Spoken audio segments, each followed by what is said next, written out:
Merci, chère Émilie. On va parler dans une seconde de l'agence de la transition écologique ADEME qui fait polémique, puisque dans le Parisien, je crois, il y avait cette petite question posée aux uns aux autres. Combien de fois porter ses vêtements avant de les laver? Alors, les sous-vêtements, les vêtements de sport, top coton. Alors, sous-vêtements, par exemple, c'est une fois et puis on doit le laver. Par exemple, le pyjama. Alors, qui porte des pyjamas ici? Moi. Vous portez, et votre pyjama, vous le portez combien de fois avant de le laver? Une fois par semaine, donc tous les 7 jours je le lave. Eh bien, c'est bien. Vous avez pyjama bas et haut? Tout à fait. C'est bien. Bon, Pourquoi? écoutez, non, mais je m'intéresse à votre vie, voilà tout. Bon, et donc, si vous voulez rester avec nous, chère Émilie, pour participer à notre conversation, dans une seconde, on va être avec François, mais on aime ça, forcément. Alors, l'ADEME, je vous disais, l'ADEME, ça, c'est absolument passionnant. C'est donc l'agence de la transition écologique, nous demande de moins laver nos vêtements. Ne laver ses jeans qu'après 15 utilisations pour des raisons écologiques. Vous lavez vos jeans? Mais très peu. Très peu. Et oui, c'est ce qu'on disait ce matin dans le bureau. Ça les abîme. Oui. 2-3 fois par an, les jeans. Ça, c'est non, mais 2-3 fois par an. Bah bien sûr. On met pas de jeans tous les jours. Mais tu traînes dans le métro tout le temps, t'as les microbes et tout. mais moi, j'ai peut-être honte, mais je lave pas mes jeans. Comment ça? Alors je les porte pas tous les jours, mais je pensais qu'il fallait pas les laver, parce que ça les délave. Alors je devrais peut-être les laver, mais moi j'ai demandé à des vendeurs de jeans et ils m'ont dit 2-3 fois par an maximum. Oui, c'est cracra quand même. Mais les laver à l'envers. À froid. Bon, alors les sous-vêtements, vous portez combien de fois un sous-vêtement avant de le laver? Ah oui, d'accord. Non, une fois. Une fois. Ah oui, d'accord. Bien sûr. Les robes. Toutes les 3 utilisations. Bon, les robes, c'est marqué 4 à 6 fois. 4 à 6 fois, on lave pas une robe à chaque fois? Moi, je les lave à chaque fois. Mais en même temps, je mets pas des robes jours en même temps. Du coup, c'est vrai qu'on transpire pas mal l'été. Et alors, les soutiens-gorge, 7 fois, c'est pas possible. Ça, quoi, je peux rentrer dans être indiscret ni indélicat, mais 7 fois par an seulement? Non. Toutes les 7 fois. Ah oui. Vous n'avez pas compris le principe. J'ai compris. C'est-à-dire que quand tu as porté 7 fois ton soutien-gorge, tu as le droit de le porter 7 fois. Tous les 2 fois minimum. Et voilà. Maximum. Les draps, par exemple, vous les lavez combien, les draps? Une fois par semaine, à 90 degrés. Voilà. Bon. Et les pyjamas aussi. Alors, après, c'est un sujet qui tend tout le monde. Non, mais après, chacun a ses trucs. Parfois, honnêtement, on a tous un vieux t-shirt qu'on met pourquoi pas la nuit, qu'on ne lave jamais, ou un vieux pull, et qui est crade. Ou un doudou. Peu importe, qui est crade à ne pas savoir qu'en faire, et on a honte soi-même, mais si on est tout seul, on porte ce vieux... On voit bien avec un vieux t-shirt alénante. Ce vieux chandail qui est complètement troué, ça peut exister. Troué, carrément? Oui, ça peut être troué, parce que si t'as fumé, il a pris des trous. Ah oui, d'accord, vous ne l'avez jamais. Non, moi j'avais un pull comme ça. J'avais un pull, mais je l'ai jeté il y a moins d'un mois. D'accord. Après... mais non, 30 ans d'utilisation. J'avais honte, mais je le mettais que quand j'étais tout seul, donc personne ne voyait. Mais il était vert, et c'était une horreur, ce pull. D'accord. Mais il était plein de trous parce qu'il y a de la fumée qui tombait dessus. Parce que j'ai pas de pyjama. Vous avez un pyjama, vous? Comme vous, un petit pull qu'on ne lave jamais, comme vous. Voilà. Tout à fait. Bon, 12h40. François. On est avec qui? François. François, bonjour. Bonjour à toute l'équipe. Vous êtes ingénieur, François? C'est ça, exactement, ouais. Bon, qu'est-ce que vous voulez nous dire sur ce sujet? Et d'abord, est-ce que vous êtes surpris qu'il y ait quand même une agence qui s'occupe de ça?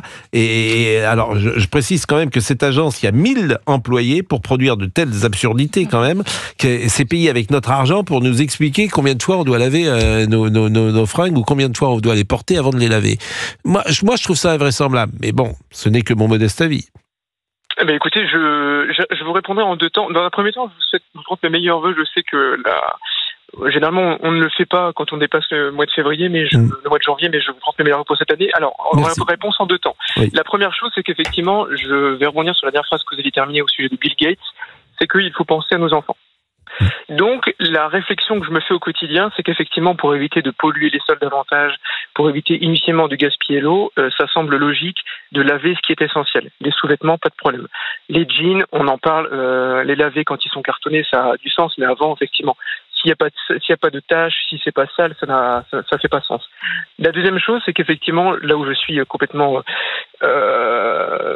sidéré, c'est de voir que des gens nous prennent en fait pour des imbéciles en postant, demandant comme ça des réglementations, ce qui n'a, enfin, ça va au-delà de la logique dans la mesure où, je sais pas, on est tous capables de réfléchir correctement sur ces choses-là. Alors c'est vrai que Valérie Pécresse avait demandé par exemple la suppression de l'agence de la transmission écologique, l'ADEME, et de transférer son budget aux régions. Elle défend l'idée que cela permettrait de réduire les dépenses publiques en éliminant les doublons administratifs. Je pense qu'elle a évidemment raison. Tout ça, et ça n'a pas de sens, quoi. Vous avez 1000 personnes qui travaillent là-dedans pour expliquer que on doit porter un t-shirt 4 à 5 jours avant de le laver. Écoutez... Alors, tout en sachant qu'au sein de ces 1000 personnes, il y en a qui ne respecteront pas Qu'est-ce qu'il y a? Non, mais surpris, vous énervez d'un coup comme mais ça. Non, mais je prévenez-nous. Prévenez-nous. Non, mais comme ça. Mais non, mais là, par exemple, là, vous avez un pull. Vous l'avez quand, votre pull? Le petit pull col roulé. Ah, mais à chaque fois, ça sent la transpiration, sinon. Ah bah oui. Tu mets pas de déo? Quand même. Mais si, je mets du déo, mais bon, écoutez, je suis très actif. En dessous votre pull, vous mettez un petit t-shirt ou pas? Rien. Ah, mais la peau. À même la peau. Ah oui, mais si c'est à même la peau, quoi? Un petit chandail, mettre un petit chandail en dessous. Un chandail, c'est pas ça. Un petit débardeur, quoi. Un petit débardeur. En dessous d'un col roulé. Oh bon, je comprends plus rien. Oui, ça c'est pas nouveau. Je suis pas un oignon. Bon, François, et vous-même, vous avez le sentiment de faire attention quand même à l'écologie, de faire dans votre vie quotidienne, d'être sensibilisé à ce thème-là? Tout à fait, oui. Comme je vous dis, mon leitmotiv, c'est de penser à moi, mes enfants, à ce que je vais laisser. Donc effectivement, c'est quelque chose que j'essaie d'inculquer déjà au quotidien, qu'on réalise en famille, ou effectivement... Vous avez des enfants? Oui, un petit garçon. Mais alors, par exemple, concrètement, est-ce que vous prenez moins l'avion? Est-ce que vous avez vendu votre voiture? Vous mangez plus de viande? Alors, ce qui est bien, c'est que je fais partie d'une entreprise qui, en fait, me contraint, et dans le bon sens, à ces choses-là, où justement, les déplacements doivent se faire de façon logique, responsable, et non plus en avion, donc avec forcément les trains. Aussi, je rebondis sur le fait d'être dans une tenue comme irréprochable face à mes clients, mais pour autant, je veux dire, c'est pas pour autant que je vais laver mon jean tous les jours. Donc, c'est tout du bon sens, au final, et qui me semble... Et vous faites quoi? Vous êtes ingénieur? Donc, c'est ça, ingénieur dans la santé. Oui, dans la santé. Vous êtes dans une entreprise qui, c'est très intéressant ça, donc qui aujourd'hui en France ne propose plus à ses salariés le voyage en avion. Alors, elle le propose, mais encore une fois, ça tombe sous la logique. C'est-à-dire, c'est évident que si demain je dois me rendre j'habite dans les Hauts-de-France, si je dois me rendre à Marseille, mais c'est une urgence. Là, ça, encore une fois, la logique prend le pas et j'y vais. Par contre, si je vois que je peux faire le trajet en train et faire plusieurs haltes sur mon trajet, je le fais. Et au final, tout le monde est gagnant. Et plusieurs haltes, parce que vous auriez des rendez-vous sur votre trajet. Tout à fait. Tout à fait. Dans ce cas-là, j'optimiserai mon trajet. Tout à fait. Oui, ça c'est tout à fait logique, effectivement. Mais par exemple, votre enfant qui a 5 ans déjà, vous lui apprenez ces réflexes, les bons réflexes écologiques à avoir. Tout à fait, sans être non plus pénible dans cet apprentissage-là, mais lui faire comprendre effectivement de faire attention. Lui qui adore les flaques d'eau, d'éviter d'y aller justement pour avoir à laver tous les jours les vêtements. Mais c'est des choses logiques à mon sens. Effectivement, vous allez dire à votre enfant de ne pas aller dans les flaques d'eau. Vous avez parfaitement raison. Bah écoutez, bon courage. Renaud n'aurait pas écrit sa chanson Mistral gagnant.